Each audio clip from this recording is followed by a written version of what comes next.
आप तो सुबह में भी दर्शन देते हैं, दोपहर में भी देते हैं, शाम में भी आयात करता है। आपके सारी बातों से हम सहमत हैं। बोलिए, आप बोल रहे हैं सर, हमको संगठन का वो उधर है। किसी के नेतृत्व में चुनाव लड़ने की का मतलब क्या होता है?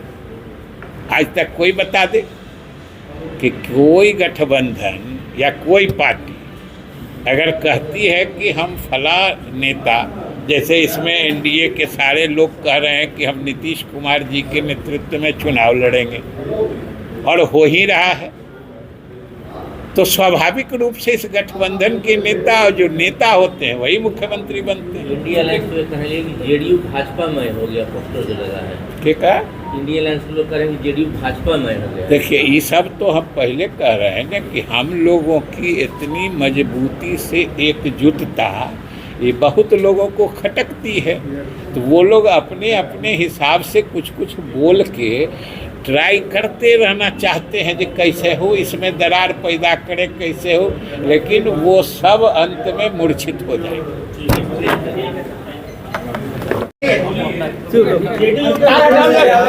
प्रधानमंत्री नरेंद्र मोदी और मुख्यमंत्री नीतीश कुमार की तस्वीर साथ में लगी है। नीतीश कुमार और नरेंद्र मोदी की तस्वीर साथ में लगी थी, तो क्या कर रहे थे? सरकार दी गई थी, आज जेडीयू के प्रदेश कार्यालय में दोनों की तस्वीर।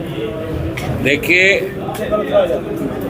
प्रधानमंत्री नरेंद्र मोदी जी और मुख्यमंत्री नीतीश कुमार जी, दोनों की तस्वीरें साथ होना इसमें कुछ भी अस्वाभाविक नहीं है।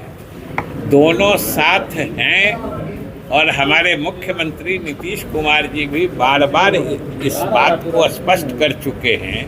जो अब हमारा एनडीए गठबंधन, जिसमें भाजपा और जनता दल यू के साथ 3 अन्य दल भी हैं, लोजपा है, हम है और रालोपा है, तो ये सब लोग मजबूती से एक साथ हैं, तो दोनों की साथ तस्वीर लगना ही स्वाभाविक है। और अगर पीछे कोई बात हुई है तो मुख्यमंत्री जी तो बराबर कहते हैं कि भाई जो पिछला बात भूल जाइए, अभी एनडीए पूर्ण रूप से एकजुट है, मजबूत है।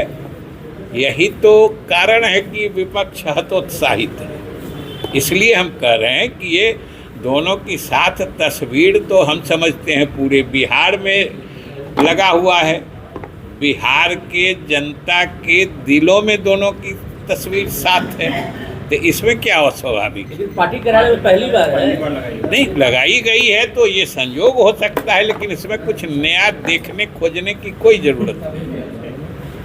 सर, चिकित्सक वोटर पुनरीक्षण पर एक सवाल उठा है कि तेजस्वी यादव लगातार कह रहे हैं कि एक साजिश रची गई है चुनाव के पहले, एनडीए के पक्ष में ये सारी बातें हैं, इसलिए।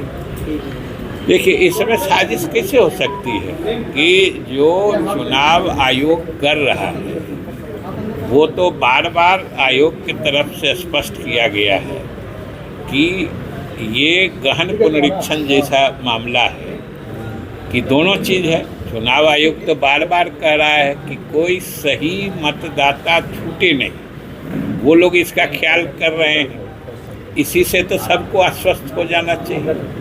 अगर गलत मतदाता है तो वो जुटे नहीं, इसमें तो कुछ भी नहीं है। और वो समय दे रहे हैं, और अगर समय पर किसी तरह की कमी रह जाएगी उसके बाद कुछ चुनाव आयोग से अनुरोध किया जा सकता है। अभी तो एक एक्सरसाइज है जो चुनाव आयोग करते रहा है, पीछे भी किया है, आज भी कर रहा है।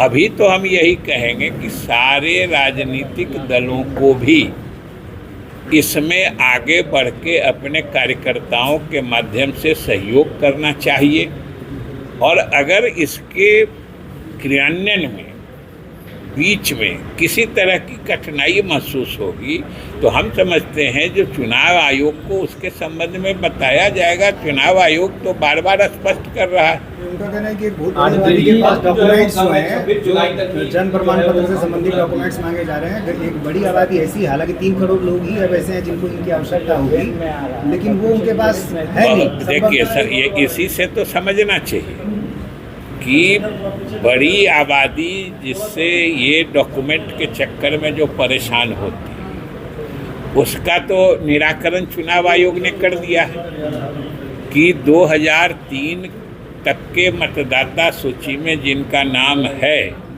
वो सिर्फ उस मतदाता सूची की प्रति लगा के एक तरह से फिर से आ सकते हैं। उसके बाद जो हैं उसमें भी एक तरह के थोड़े हैं, 11 तरह के डॉक्यूमेंट हैं, उसमें से कुछ भी आप दे दीजिए।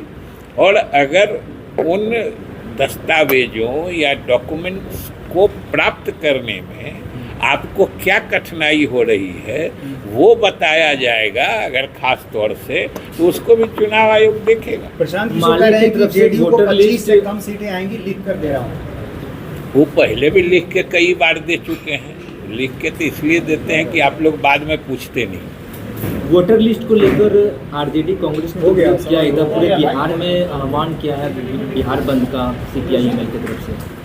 वो तो राजनीतिक दल हैं, वो क्यों किए हैं उनसे न मताधिकार बचाओ, हम तो कह रहे हैं, अभी तो इतनी बात हुई कि ये चुनाव आयोग एक प्रक्रिया कर रही है और अभी तक चुनाव आयोग ने बड़ी स्पष्टता से कहा है कि उसके इस अभ्यास या एक्सरसाइज का मतलब है कि कोई सही मतदाता किसी हाल में छूटे नहीं और कोई गलत मतदाता सूची में रहे नहीं। अब इसमें क्या खराबी है?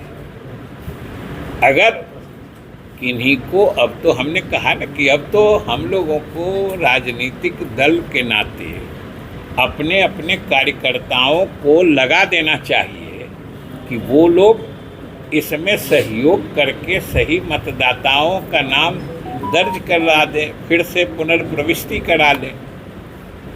और बाकी तो चुनाव आयोग की इसमें कहाँ कोई मंशा दिखती है। लोग, हमको तो ये नहीं लगता है कि इससे आतंकित हो क्यों रहे हैं, मैंने वो किस बात से डरते हैं ये हम नहीं समझते। आरजेडी कह रही है कि उनकी सरकार है कि वो बिल फाड़ देंगे। वो तो अभी भी फाड़ दे सकते हैं, उसके लिए सरकार बनने की क्या जरूरत है। अभी उनको मन होगा, बिल उपलब्ध है, फाड़ दे तो फाड़ देंगे। पास नहीं होने करें बिहार में लागू नहीं होने। अरे लागू होने नहीं होने देना है, वो भी समझते हैं कि सरकार बनेगी ही नहीं तो कोई हमको फिर पूछेगा नहीं। और फिर स्टेट लेवल पे। और जहाँ तक वक्फ बिल की बात है, वक्फ संशोधन बिल की, हमारे मुख्यमंत्री जी ने, नीतीश कुमार जी ने सरकार की तरफ से, बिहार सरकार की तरफ से बिहार के सभी अल्पसंख्यकों को आश्वस्त किया है कि इससे किसी भ्रम में नहीं रहना है। इसलिए मुख्यमंत्री जी ने, नीतीश कुमार जी ने सरकार की तरफ से, बिहार सरकार की तरफ से बिहार के सभी अल्पसंख्यकों को आश्वस्त किया है कि इससे किसी भ्रम में नहीं रहना है। इससे किसी अक़लियत के सदस्य को घबराने डरने की ज़रूरत नहीं है। उनके हर हित का ख्याल रखने में बिहार सरकार और मुख्यमंत्री नीतीश कुमार सक्षम है। और आज तक ये पिछले 20 साल का लगातार नीतीश कुमार जी के शासन की खासियत रही है कि पूरे मुल्क में सबसे अधिक अल्पसंख्यक लोग अपने को बिहार में ही सुरक्षित महसूस करते हैं। और आप बिहार में कहीं भी चले जाइए, कोई अल्पसंख्यक अपने को असुरक्षित नहीं महसूस करता है। और पूरे देश में घूम के देख लीजिए कि अल्पसंख्यकों में नीतीश कुमार जी की जो लोकप्रियता है, दूसरे प्रदेशों में भी, कि दूसरे प्रदेश से भी अल्पसंख्यक लोग आते हैं, हम लोगों से मिलते हैं, बताते हैं तो साहब यहाँ पे अल्पसंख्यकों के लिए जो काम हुआ है बिहार में, वो दूसरे प्रदेश की सरकारें उसको नज़ीर मान के उसके हिसाब से काम करती हैं। एक से एक काम हुआ है, पूरे मुल्क में इसकी चर्चा है। तो हम तो बिहार के अल्पसंख्यक समाज के लोगों को कहना चाहते हैं कि ये लोग तो समझिए घड़ियाली आंसू बहा के अपना वोट वाला मकसद पूरा करना चाहते हैं। एक बात बताइए, गौर से देखिए, ये वही चेहरे हैं ना, जब नागरिकता संशोधन कानून आया था, CAA आया था, NRC की बात आई थी, जिसके पास हुए आज 8-10 वर्ष हो गए, यही लोग कहते थे कि कानून बना मुसलमानों की नागरिकता समाप्त कर देगा। कानून पास हुए इतने दिन हो गए, कोई एक मुसलमान का नाम बता दे जिसका नागरिकता समाप्त कर दी गई। और वही भ्रम जाल ये लोग वक्फ संशोधन बिल के क्रम में भी फैला रहे हैं कि जैसे सब वक्फ संपत्ति सरकार ले लेगी। अरे भाई, वक्फ निजी संपत्ति होती है, सरकार कैसे ले लेगी?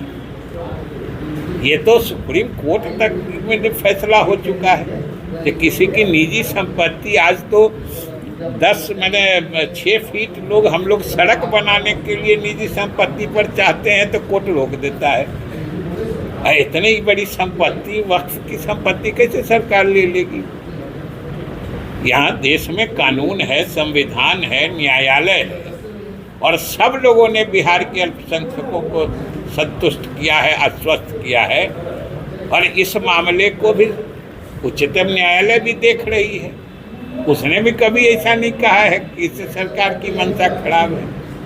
उसने कुछ चीज़ों के बारे में कहा है तो उसको देखा जा रहा है। तो ये जो घड़ियाली आंसू बहाने वाले लोग हैं, इनकी नज़र सिर्फ चुनाव पर है। और ये वही लोग हैं, मैं फिर कहता हूँ कि चेहरा पहचान लीजिए।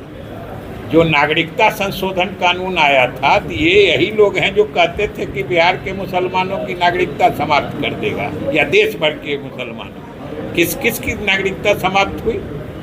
एक आदमी का कोई मिसाल दे दे।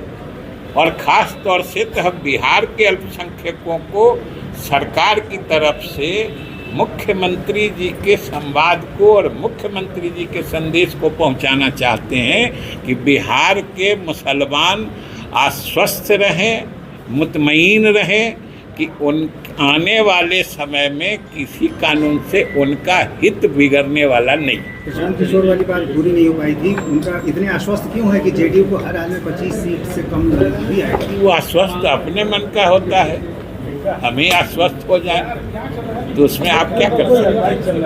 नीतीश कुमार मुख्यमंत्री नहीं वो बनेंगे। आश्वस्त होना रहना ये सब उनके साथ की बात है। और इतने आश्वस्त क्यों हैं वो वही बताएंगे ना। लिख कर देने को तैयार है। तो लिख के देंगे तो आप लिख के रखिएगा, जब रिजल्ट आएगा तब उनसे पूछिएगा। नीतीश कुमार सीएम नहीं बनेंगे, ये भी कह रहे हैं। तो ये सब उनसे पूछिएगा ना। और आप जान लीजिए कि यह बात NDA के 5 घटक दलों के नेतागण और उस सब बीजेपी के नेतृत्व में सब लोग कह चुके हैं कि हम लोग 2025 का चुनाव नीतीश कुमार के ही नेतृत्व में लड़ेंगे। अब इससे बेसी अब NDA का फैसला भी कोई दूसरे लोग ले रहे हैं, तो इसमें तो हम लोग लाचार हैं। वो कह रहे लड़ेंगे लेकिन सीएम नहीं